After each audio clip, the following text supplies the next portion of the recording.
Bismillahirrahmanirrahim.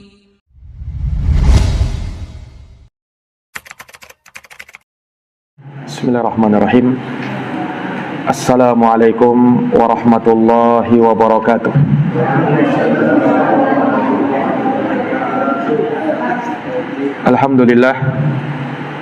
Alhamdulillahi rabbil alamin.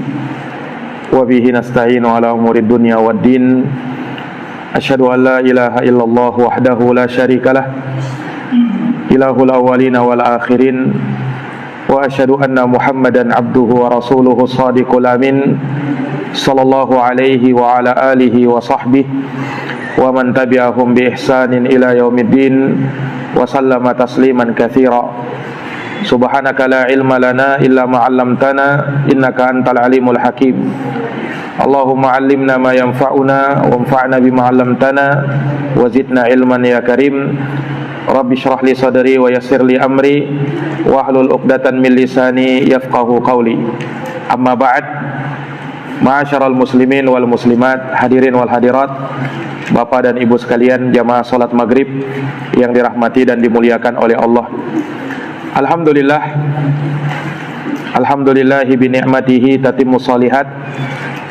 Segala puji hanya bagi Allah yang dengan segala nikmatnya tertunai segala amal-amal kebajikan.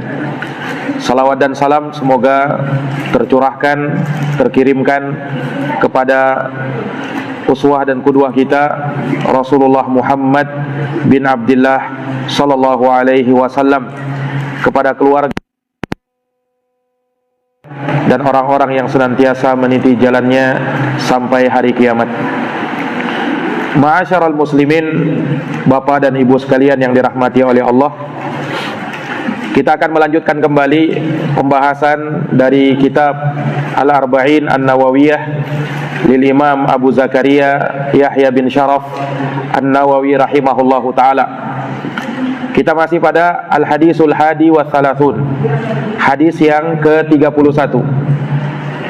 Hadis yang ke-31 berbicara tentang masalah zuhud terhadap dunia. Sebagaimana diriwayatkan dari sahabat Sahal bin Sa'ad As-Sa'idi, di mana beliau menceritakan ada seorang laki-laki yang datang kepada Nabi SAW lalu bertanya tentang amalan yang kalau aku amalkan maka Allah akan cinta kepadaku dan manusia akan cinta kepadaku. Maka Rasulullah pun menyebutkan suatu amalan, izhad fid dunya yuhibbakallah. Zuhudlah kamu terhadap dunia, niscaya Allah akan cinta kepadamu. Wazhad fima indan nas atau fima fi aidin nas yuhibbakan nas.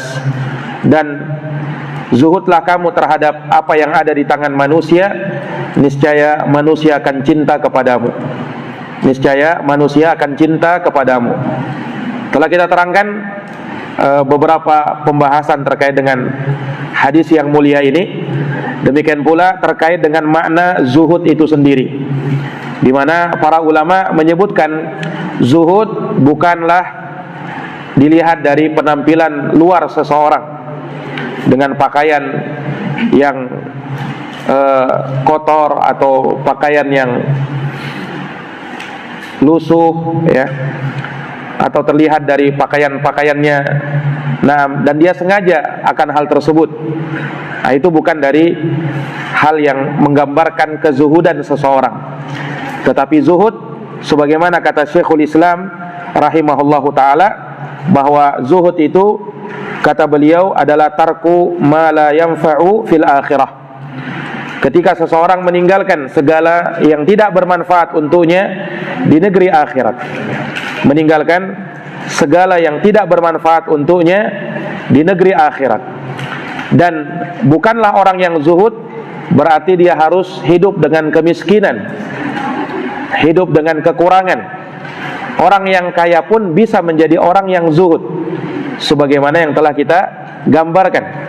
Ya, karena orang yang zuhud tersebut, manakala dia meninggalkan perkara yang haram, meninggalkan perkara yang makruh, meninggalkan perkara-perkara yang syubhat, dan sampai meninggalkan perkara-perkara yang mubah, yang bersifat berlebih-lebihan, yang sifatnya berlebih-lebihan.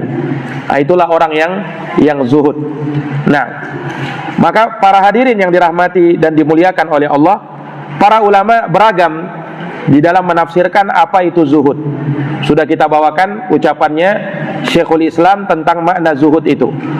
Dan para ulama juga memberikan penafsiran-penafsiran yang lain, yang mana penafsiran tersebut tentunya saling menguatkan satu sama lain.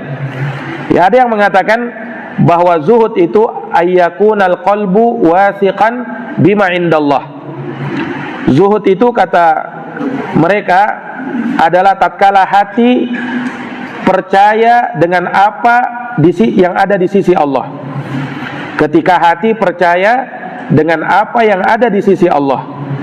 Nah, dan kepercayaan hatinya terhadap Allah lebih besar daripada kepercayaan dia kepada orang lain, terhadap apa yang ada di tangan orang lain.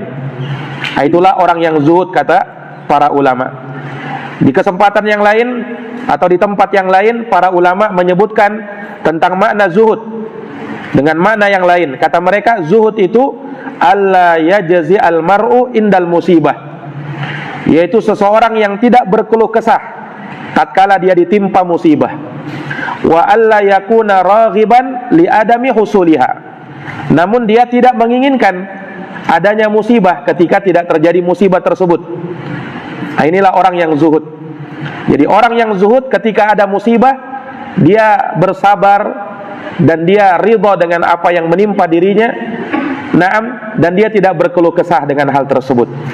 Dia meyakini bahwasanya apa yang menimpa dirinya adalah ketetapan dari Allah, dan Allah pasti menginginkan kebaikan di balik musibah tersebut. Ada hikmah di balik adanya musibah yang menimpa dirinya. Nah, itu orang yang zuhud. Namun dia juga tidak berharap adanya musibah tersebut menimpa dirinya, karena orang yang zuhud tidak bisa menjamin dirinya akan selamat dari keluh kesah tatkala ada musibah. Ya, karena kita tidak bisa menjamin diri kita apakah kita mampu bersabar ketika ada musibah ataukah tidak. Maka jangan sampai kita meminta musibah itu. Walaupun dengan adanya musibah banyak hikmah, dosa akan diampuni, seseorang akan diangkat derajatnya oleh Allah. Tapi pertanyaannya, apakah kita mampu tatkala musibah datang itu kepada kita, kemudian kita bersabar, ridho, pasrah dengan musibah itu? Belum tentu.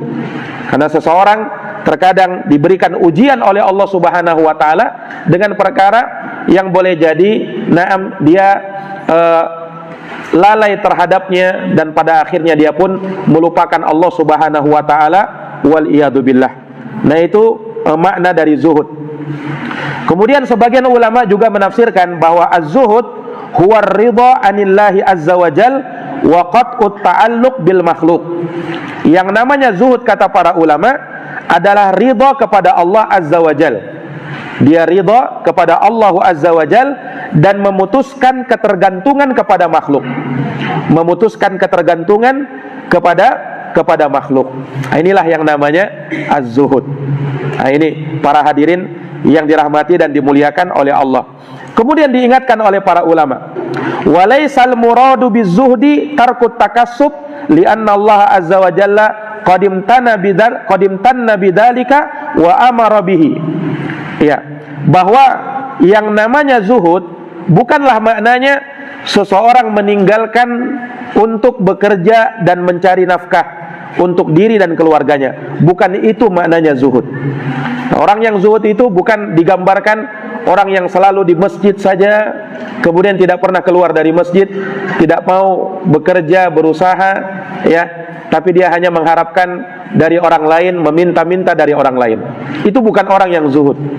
Tetapi orang yang zuhud, dia pandai menjaga dirinya dan pandai menjaga kehormatan dirinya, sehingga dia pun tidak meminta-minta kepada orang lain.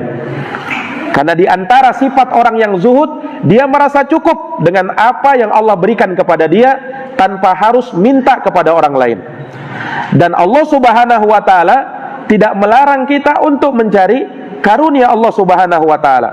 Makanya disebutkan di dalam Al-Qur'an, wa fis samai rizqukum wa ma tu'adun. Dan di atas langit ada rezeki yang Allah berikan kepada kalian dan apa yang telah dijanjikan kepada kalian. Di dalam ayat yang lain Allah berfirman, "Fabtaghu indallahi rizqa." Maka harapkanlah rezeki di sisi Allah. Wa'buduhu, dan sembahlah Allah, washkuru lahu, bersyukurlah kepadanya, ilaihi turja'un, dan kepadanya lah kalian akan dikembalikan. Bahkan dalam surat Al-Jumu'ah Allah berfirman, ketika kita selesai menjalankan salat Jumat, fa idza qudiyatis salatu, apabila salat Jumat telah ditegakkan dan kalian telah selesai menjalankannya, maka perintah Allah, fantashiru fil ard, bertebaranlah di muka bumi, wabtaghu min fadlillah, dan carilah sebahagian karunia Allah Subhanahu wa taala. Ini perintah Allah untuk kita mencari karunia Allah, untuk kita mencari rezeki Allah Subhanahu wa taala. Maka inilah ya zuhud seperti ini. Maka para hadirin yang dirahmati dan dimuliakan oleh Allah Subhanahu wa taala, ya, orang yang zuhud manakala hatinya hanya terpaut kepada Allah dan tidak kepada dunia. Tidak kepada dunia. Ya, orang yang zuhud akan lebih mendahulukan kehidupan akhiratnya ketimbang kehidupan dunianya. Dunia dia cari, namun sekadarnya saja. Dia tidak berlebih-lebihan dan ia tidak mendahulukan dunianya, ya, ketimbang negeri akhiratnya. Apalagi sampai mengorbankan akhiratnya, mengorbankan agamanya untuk hanya mendapatkan sedikit dari keuntungan duniawi. Nah, itu bukan sifatnya orang-orang yang zuhud. Ya. Bahkan itu sifatnya orang-orang yang tamak, orang-orang yang rakus terhadap dunia. Nah, inilah yang Allah firmankan dalam surat Al-A'la yang sering kita dengarkan ayatnya. Bal tu'thirunal hayatad dunya wal akhiratu khairu wa abqa. Kata Allah Subhanahu wa taala, bahkan kalian lebih mendahulukan kehidupan dunia. Kalian lebih mendahulukan kehidupan dunia ketimbang kehidupan akhirat kalian. Padahal kata Allah, wal akhiratu khairu wa abqa. Padahal negeri akhirat itulah yang terbaik dan itulah yang lebih kekal untuk kehidupan kalian. Nah, inilah para jamaah sekalian yang dirahmati dan dimuliakan oleh Allah. Orang banyak ya gugur dari sifat dia terhadap perkara dunia. Bahkan dikarenakan dunia dia lupa dari berzikir dan mengingat Allah. Dikarenakan mendahulukan dunia dia lupa dari mengerjakan solat dan bermalas-malasan dari solat. Dikarenakan mendahulukan dunia dia tidak mau menerima nasihat dan mengambil peringatan dari Allah Subhanahu wa taala dan Rasulnya. Ya, kalau kita lihat sebab dari semua itu adalah bal tu'thirunal hayatad dunya. Mereka lebih mendahulukan kehidupan dunia ketimbang kehidupan akhirat mereka. Iya. Apa sebabnya kiranya orang lebih mendahulukan kehidupan dunia ketimbang kehidupan akhirat? Kata para ulama, sebabnya karena dunia itulah yang terlihat, sementara akhirat belum terlihat. Dunia itu yang terlihat, sementara akhirat itu belum terlihat. Nah, manusia akan tergerak dengan sesuatu yang dia lihat dengan kedua matanya. Adapun yang belum terlihat, dia tidak bersemangat, atau bahkan sebagiannya ragu dengan apa yang Allah Subhanahu wa taala janjikan di negeri akhirat yang belum terlihat itu. Yang belum terlihat itu. Ya, lihat, kalau kita melihat pahala-pahala akhirat itu tidak bisa dibandingkan dengan dunia. Rakaatul fajri, 2 rakaat sunnah sebelum subuh, kata Nabi apa? Lebih baik daripada dunia dan seisinya. Nah, ini kan hal yang kecil saja dalam agama kita sudah seperti itu. Iya. Belajar agama, membaca Quran, mempelajari ayat demi ayat di dalam Al-Quran. Rasulullah pernah bersabda, afala yaqdua ahadukum, kata Nabi, tidakkah salah seorang dari kalian pergi ke masjid? Iya, dia pergi ke masjid, fayata'allamu au yaqra'u ayataini min kitabillah. Lalu dia membaca atau mempelajari 2 ayat di dalam Al-Quran. 2 ayat saja, tidak usah banyak-banyak. Kata Nabi, khairun lahu min naqataini. Itu lebih baik daripada dia mendapatkan 2 ekor onta. Dia baca dan dia pelajari 2 ayat Quran saja, itu lebih baik daripada dia mendapatkan 2 ekor onta. Wa thalathun khairun min salatin. 3 ayat yang dia pelajari lebih baik daripada dia mendapatkan 3 ekor onta. Wa arbaun khairun min arba'in. Dan 4 ayat yang dia pelajari lebih baik daripada 4 ekor onta yang dia dapatkan. Wa min a'dadihinna minal ibil. Bahkan sebanyak ayat yang dia pelajari, maka lebih baik daripada sebanyak itu pula onta yang dia dapatkan. Subhanallah. Ini janji Allah Subhanahu wa taala di mana? Di negeri akhirat. Tapi mengapa orang tidak tergerak untuk itu? Kenapa? Alasannya itu tadi. Karena pahala akhirat belum terlihat. Pahala akhirat belum terlihat, sementara pahala dunia itu yang terlihat. Iya. Yaitu balasan di dunia, apa yang disiapkan dari nikmat dunia itu yang terlihat. Saya yakin kalau misalnya diumumkan siapa yang mempelajari 2 ayat dalam di masjid, pergi ke masjid, dia belajar 2 ayat, dia akan disiapkan 2 ekor kambing. Oh, mungkin banyak sekali orang-orang pergi ke masjid, ya kan? Nah, kenapa? Nah, itu yang dijanjikan di dunia terlihat. Sementara kalau akhirat belum terlihat. Katanya masih meragukan. Subhanallah. Nah, inilah para jamaah sekalian yang dirahmati dan dimuliakan oleh Allah, yang menyebabkan manusia itu ya lebih mendahulukan kehidupan dunia ketimbang akhiratnya. Nah, salat berjamaah misalnya di masjid Allah Subhanahu wa taala. Rasulullah pernah bersabda, "Salatul jamaah tafdulu min salatil fadzi bi 27 darajah." Salat berjamaah di masjid itu lebih utama daripada salat di rumah dengan perbandingan 27 derajat. Artinya orang yang salat di masjid itu mendapatkan 27 kali lipat, sementara yang di rumah cuma 1. Nah, itu kan walaupun kalau dia sholat di rumah sah-sah saja, dia sholatnya bukan tidak sah. Sholatnya sah kalau dia sholat di rumah, tetapi kalau dibandingkan dengan sholat di masjid, pahalanya 27. Dia sholat maghrib di masjid itu 3 rakaat dikali 27, 81 rakaat. Dibandingkan dengan hanya sholat di rumah cuma 3 rakaat. Sholat apa? Sholat maghrib. Itu baru sholat maghrib. Bagaimana lagi kalau sholat isya? Dia gabungkan 1 hari 1 malam 17 rakaat. Kalau dia kerjakan cuma di rumah, cuma dapat 17 rakaat. Tapi kalau dia kerjakan di masjid, 17 kali 27, 459 rakaat. Itu kalau sholat di mana? Di masjid. Itu pahala yang dijanjikan. Tapi pahalanya kelihatan atau tidak kelihatan? Tidak kelihatan.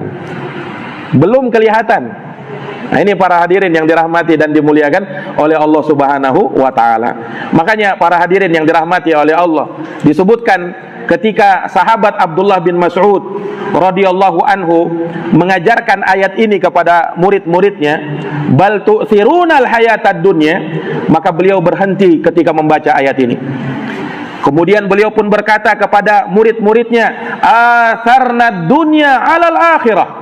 Kata Ibnu Mas'ud, sahabat Rasulullah, sungguh kita ini lebih mendahulukan dunia kita ketimbang akhirat kita. Ini sahabat Ibnu Mas'ud sebutkan kepada murid-muridnya, yaitu para tabi'in. Ya, ini di zaman keemasan Islam. Artinya orang-orang baik ketika itu masih banyak ketimbang orang-orang jahatnya. Nah, ya, ini masih generasi-generasi terbaik. Rasul kan mengatakan khairun nasi qarni, generasi terbaik itu generasi saya, nabi dan sahabat. Summal ladina yalunahum, kemudian generasi setelahnya sahabat dan tabi'in. Summal ladina yalunahum, kemudian generasi yang ketiga yang berikutnya yaitu tabi'in, muridnya sahabat, dan atba'ut tabi'in, muridnya para tabi'in. Ini Ibnu Mas'ud hidup di zaman terbaik. Tapi bersamaan dengan itu beliau mengatakan, kalian ini lebih mendahulukan dunia kalian ketimbang akhirat. Nah, kira-kira bagaimana kalau Ibnu Mas'ud hidup di zaman kita ini? Nah, bagaimana kira-kira Ibnu Mas'ud kalau hidup di zaman kita ini? Di zaman beliau saja, beliau berani mengatakan begitu. Kalian ini lebih mendahulukan dunia kalian ketimbang akhirat kalian. Maka manusia pun terdiam mendengarkan ceramahnya Ibnu Mas'ud seperti itu. Kemudian Ibnu Mas'ud melanjutkan, atharna dunya li'annana ra'ayna zinataha wa nisa'aha wa ta'amaha wa syarabaha wa zuwiyat annal akhirah. Ibnu Mas'ud sebutkan sebabnya mengapa kita itu lebih mendahulukan dunia kita ketimbang akhirat. Karena kata Ibnu Mas'ud, ya, kita lebih mendahulukan dunia kita karena kita melihat perhiasan dunia itu. Kita melihat wanita-wanita cantik yang ada di dunia. Kita melihat makanan-makanan dan minuman-minuman lezat yang ada di dunia. Sementara akhirat itu masih jauh dan tidak terlihat oleh pandangan mata kita. Itu yang menyebabkan kalian lebih mendahulukan dunia kalian ketimbang akhirat kalian, kata sahabat Abdullah ibnu Mas'ud radhiyallahu taala anhu. Makanya jamaah sekalian yang dirahmati dan dimuliakan oleh Allah, ya, terapkan prinsip tengah di dalam urusan dunia dan akhirat itu. Bagaimana prinsip tengah itu? Apa yang Allah firmankan di dalam Al-Quran, wabtagi fima atakallahu daral akhirah wala tansa nasibaka minad dunya. Cari dan upayakan apa yang Allah siapkan untukmu di negeri akhirat. Artinya utamakan akhiratmu, utamakan agamamu, tapi jangan lupa kau masih hidup di dunia, kau butuh terhadap dunia, kau cari kehidupan duniamu, jangan kau lupakan duniamu. Nah, itulah prinsip tengah jamaah sekalian yang dirahmati dan dimuliakan oleh Allah Subhanahu wa taala. Makanya salah ketika orang hanya mengurusi dunia saja lupa dengan akhiratnya. Begitu pula salah ketika hanya ada orang yang fokus terhadap akhiratnya, tidak peduli sama sekali dengan dunianya, dan dia tidak mau mencari dunianya. Itu salah. Yang benar, kalau dia fokus terhadap akhirat, ya, dia utamakan akhiratnya, tapi dia tidak juga lupa terhadap kehidupan dunianya. Nah, ini para jamaah sekalian, dia mencari dunianya untuk mendukung kehidupan akhiratnya, dan dia sadar bahwasanya dunia ini hanya sementara, akhiratlah yang selamanya. Dia sadar bahwa dunia ini adalah tempat yang dia akan berpisah darinya. Dia akan meninggal dari dunia ini. Dunia itu, kata para ulama, bukan tempat tinggal hakikatnya. Itu adalah tempat meninggal. Sementara akhirat itulah tempat kita yang sebenar-benarnya. Akhirat itulah tempat kita yang sebenar-benarnya. Maka apakah wajar ketika seseorang lebih dan berani mengorbankan akhiratnya hanya demi untuk mendapatkan dunia yang hanya sementara, yang hanya main-main, yang hanya permainan belaka, yang tidak sejati, yang kenikmatannya akan sirna? Tentu tidak.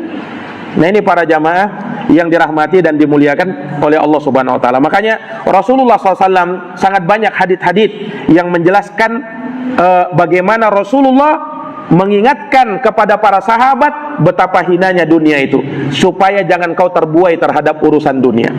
Nah, karena banyak manusia lebih condong kepada dunia ketimbang akhiratnya. Makanya lebih banyak Nabi SAW mencela kehidupan dunia, dalam pengertian ketika kamu betul-betul terlena terhadapnya. Rasulullah pernah, Pak, jalan-jalan di pasar bersama sahabat. Ketika di pertengahan jalan, Nabi berjumpa, Nabi melewati tempat sampah. Kemudian di situ ada bangkai kambing yang sudah mati, tentunya sudah jadi bangkai. Nah, yang mana kambing tersebut mati dalam keadaan cacat, telinganya itu kepotong. Kambing itu mati seperti itu. Nabi berhenti di situ. Kemudian tiba-tiba Nabi ambil itu bangkai kambing tadi, Pak. Nabi ambil bangkai kambing tadi, kemudian Nabi angkat. Lalu Nabi sabdakan, wahai para sahabatku, siapa di antara kalian yang mau beli bangkai kambing ini dengan harga sekian dirham? Disebut harganya oleh Nabi. Mendengarkan tawaran itu, para sahabat merasa heran. Ini Nabi menawarkan bangkai, ada apa ini? Nah, kata para sahabat, kami tidak mau ya Rasulullah. Kami tidak, untuk apa kami beli itu? Nabi SAW tidak menjawab pertanyaan sahabat. Nabi tawarkan lagi, siapa di antara kalian yang mau bangkai kambing ini kukasih gratis saja, tidak usah dibeli? Siapa yang mau? Ini bagaimana Nabi SAW ingin menanamkan dalam jiwa sahabat pelajaran-pelajaran yang beliau akan sampaikan setelah ini. Siapa yang mau beli? Siapa yang tidak, yang ingin ku berikan gratis saja, milik dia bangkai ini? Siapa yang mau? Kata sahabat, ya Rasulullah, andaikan hidup saja bangkai ini, kambing ini, andaikan hidup dia, kami tidak mau beli ya Rasul. Karena ini kambing cacat, matinya ini cacat ini ya Rasul. Kami tidak mau beli, apalagi sudah jadi bangkai. Kata sahabat. Maka mendengarkan itu, barulah Nabi SAW mengungkap hikmah dari penawarannya tadi.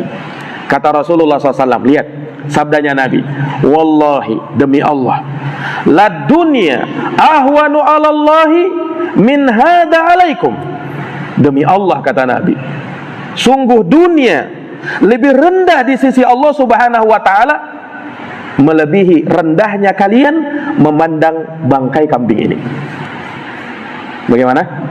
Demi Allah, kata Nabi, sungguh dunia itu lebih rendah, lebih hina di sisi Allah melebihi hinanya kalian, melebihi kalian tatkala menganggap hina dan rendah memandang bangkai kambing ini. Subhanallah. Hadis sahih riwayat Imam Muslim. Lihat bagaimana Rasulullah SAW menggambarkan dunia itu. Ya, dalam hadis yang lain Rasulullah pernah bersabda, "Lau kanatid dunya ta'dilu indallahi janaha ba'udatin ma saqa kafiran minha syurbata ma'in." Andaikan dunia itu bernilai di sisi Allah seberat sayap nyamuk, niscaya Allah tidak akan berikan minum kepada orang kafir. Tetapi karena tidak ada harganya dunia, Allah berikan juga kepada orang kafir. Subhanallah. Nah, ini para jamaah sekalian yang dirahmati dan dimuliakan oleh Allah Subhanahu wa taala.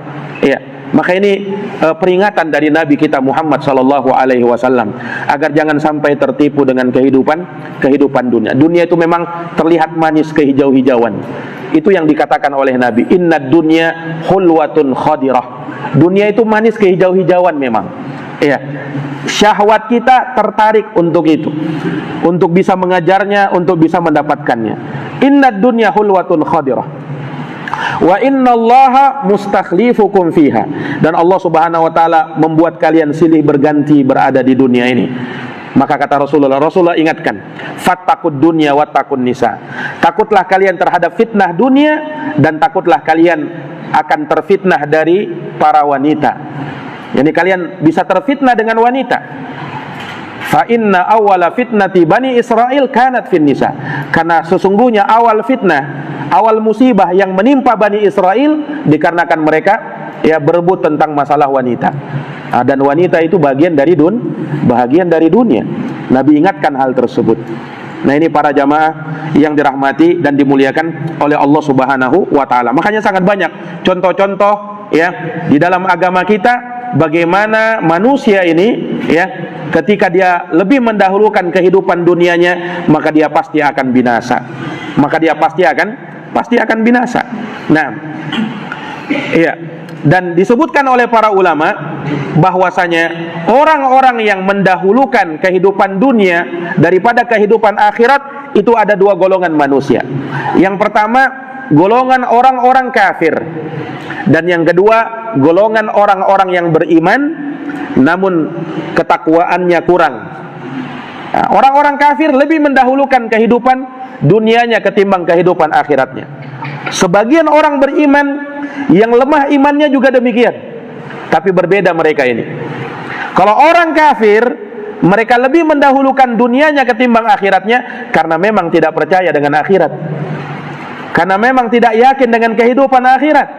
Bahkan di dalam Al-Quran mereka bersumpah, wa aqsamu billahi jahda aimanihim. Mereka bersumpah dengan sesungguh-sungguhnya. Apa yang mereka katakan? La yab'atsullahu man yamut. Allah tidak mungkin membangkitkan orang yang mati. Bahkan orang kafir itu pernah datang ke hadapan Nabi, Pak. Dia bawa tulang yang sudah jadi abu. Kemudian dia berkata di hadapan Nabi, wahai Muhammad, apakah tulang yang seperti ini? Dia perlihatkan tulang itu, lalu dia remes, kemudian jadi abu. Apakah tulang yang seperti ini yang kau katakan akan dibangkitkan lagi oleh Allah? Mana mungkin, kata mereka. Kami tidak percaya dengan omonganmu. Kami tidak percaya dengan apa yang kau katakan, wahai Muhammad. Ini orang-orang kafir. Sehingga mereka memang lebih mendahulukan kehidupan dunia, karena mereka anggap bahwa dunia ini itulah surganya. Itulah surganya. Nah, adapun sebagian orang yang beriman, yang mereka lebih mendahulukan dunianya ketimbang kehidupan akhiratnya. Bukan mereka tidak percaya dengan akhirat, mereka percaya. Nah, mereka yakin akan ada kehidupan akhirat, ya kan? Setiap orang yang beriman pasti percaya itu. Ya. Setiap orang muslim pasti yakin akan hal tersebut.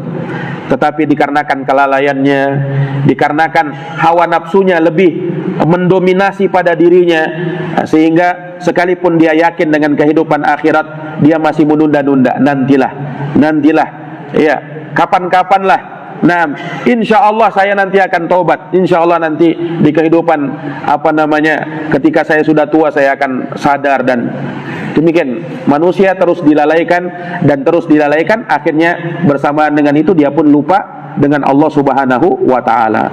Para jamaah yang dirahmati dan dimuliakan oleh Allah Subhanahu wa ta'ala.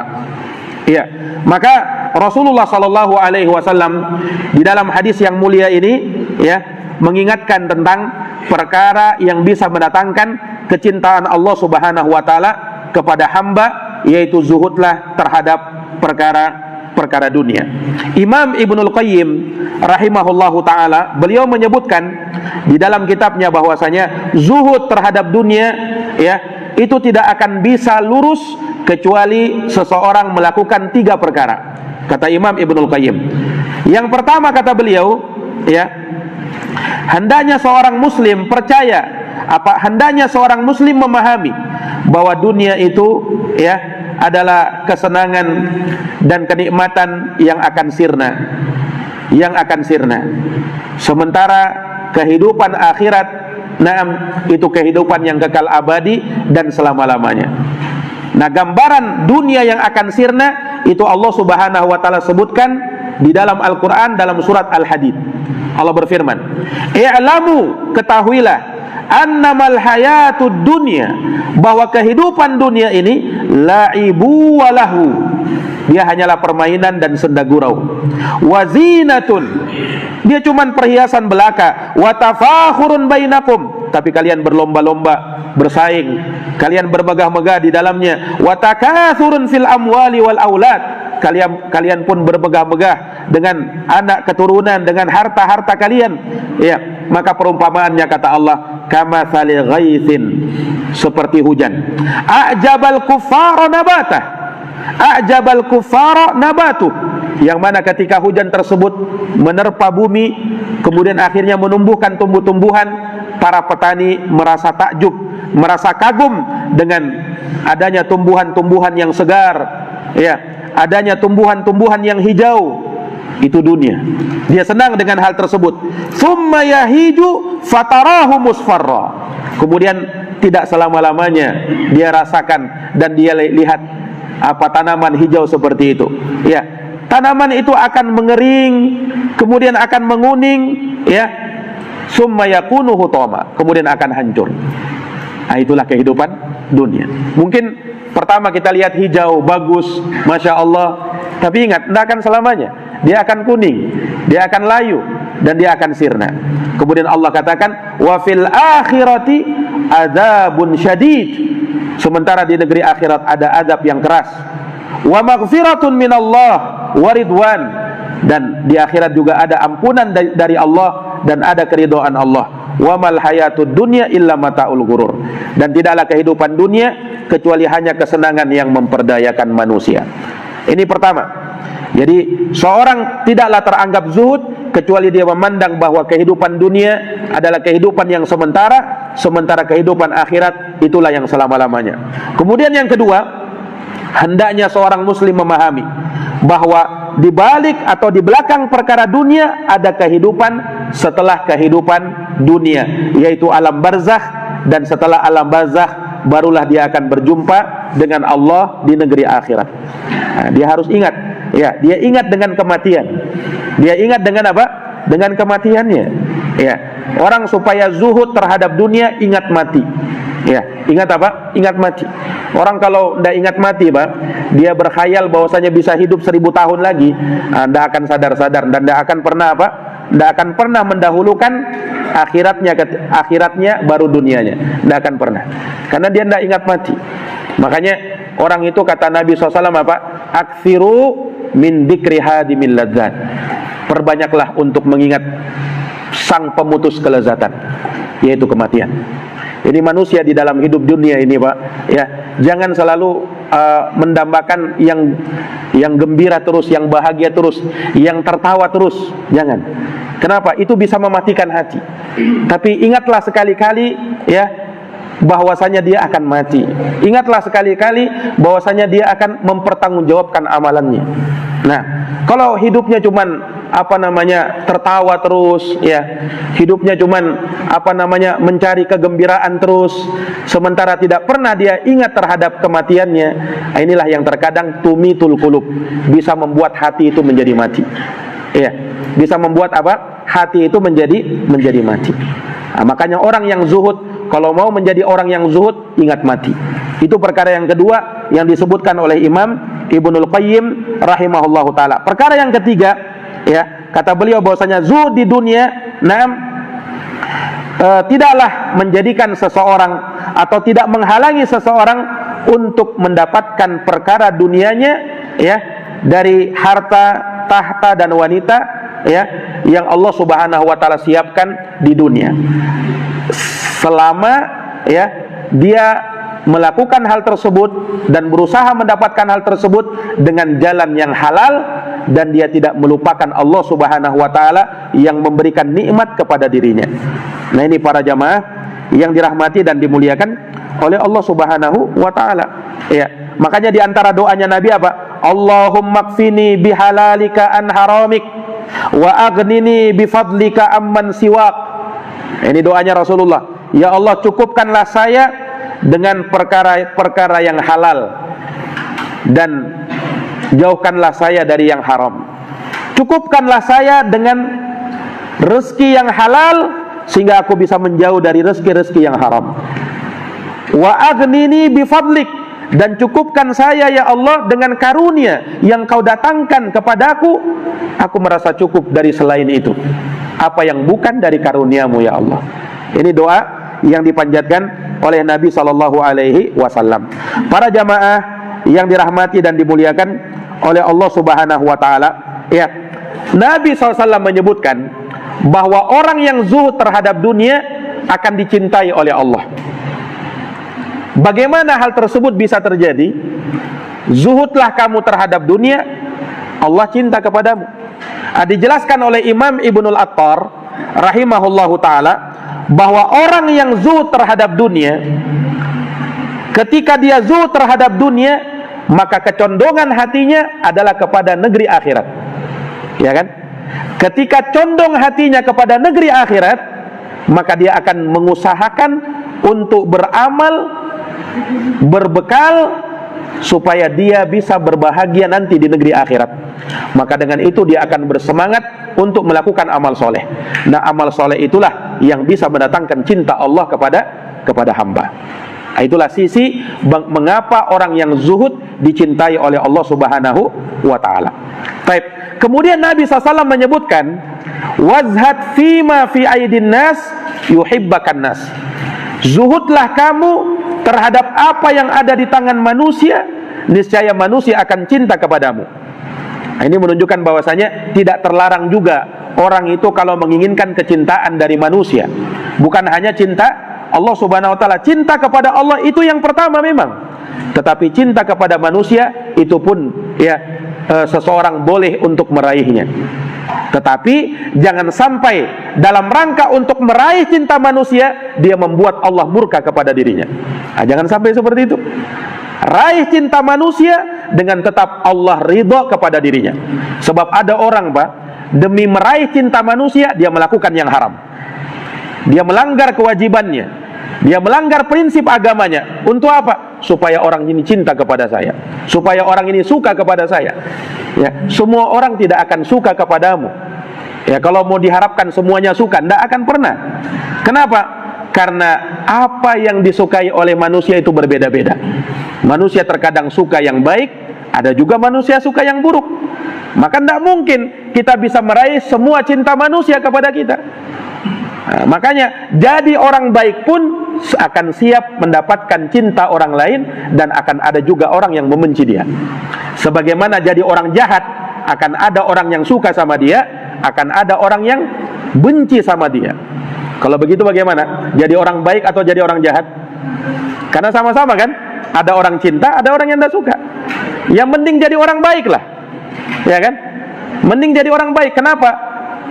Orang yang baik, ketika dia baik, orang cinta kepada dia. Walaupun ada orang yang tidak suka sama dia, tetapi dia mendambakan akan ada kecintaan yang sejati selama-lamanya orang cinta sama dia.